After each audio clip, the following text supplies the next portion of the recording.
12 वर्ष है पंचमुखी हनुमान प्रतिष्ठा है। खिचिंग महा विग्रह अणा जाइथिला एवं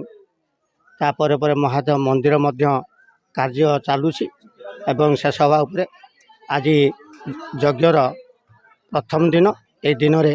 आमर 120 कलश बुड़ा जाए एवं यह चंदन पोखरी रु आम से चालुणी गाँ चंदन पोखरी अणा जाई एठी स्थापन करा जाए एवं पंचमुखी हनुमान सिंदूराभिषेक समय 100 कलश 108 कलशर पानी तांको उपरे दिया ढला जाई गाधुआ करा जाए। आउ आज प्रथम दिन हेतु आमर समस्त कार्य प्रथम पर्याय कार्य आरंभ हुए एवं 3 दिन धरी 2 ओली अन्न छत्र व्यवस्था मध्य करा जाइछि। आमर ये रामेश्वर पीठ आमे जानी आभाम कालू से पाताड़ी एठी बहु लोक आसती बहुत मानसिक पूरण हुए यही चली यहाँ आमर 1200 पुरुष हनुमान जी 1200 पुरुष विभिन्न पंचायत लोक साहाय्य करती आम ग्रामवासी सहयोग कम सुरक्षित चली चलो आगू चलो बोली आम आशा करुचु। ये बाबा रामेश्वर मंदिर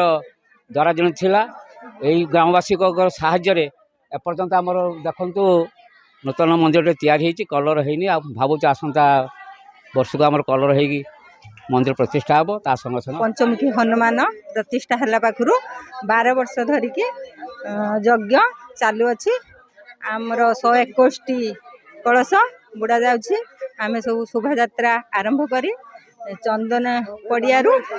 कलश बुड़ाई सेठू पुणी शोभा यात्रा सह आसिकी रामेश्वर मंदिर पाखरे आमे पहुँचलु। 3 दिन धरी एठी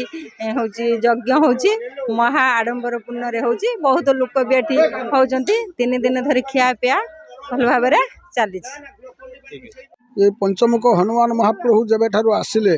सेबे ठारू आज पर्यंत दीर्घ 12 वर्ष शास्त्रगत सिद्धांत अनुसार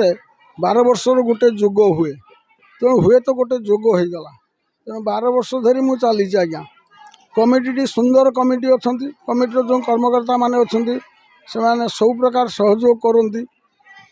पूजा पाठ जो आनुषंगिक जिनस दरकार से भी उणा करती ना एवं आजिर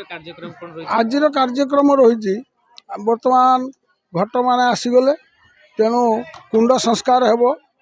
घटमंडल पूजन कार्यक्रम आरंभ हे संकल्प हेब हनुमान जी पंचोपचार पूजा हेब आजिर कार्यक्रम तेणु आजिर कार्यक्रम सरला प्रवचन कार्य आरंभ हो ये पंचमुखी हनुमान 12 वर्ष है महाघट आमे बुड़ाऊ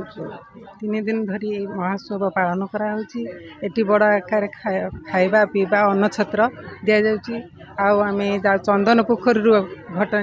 बुड़े आसू बुड़े आसिक आम मंदिर पाखरे पहुँची ये यज्ञ आरंभ हुए।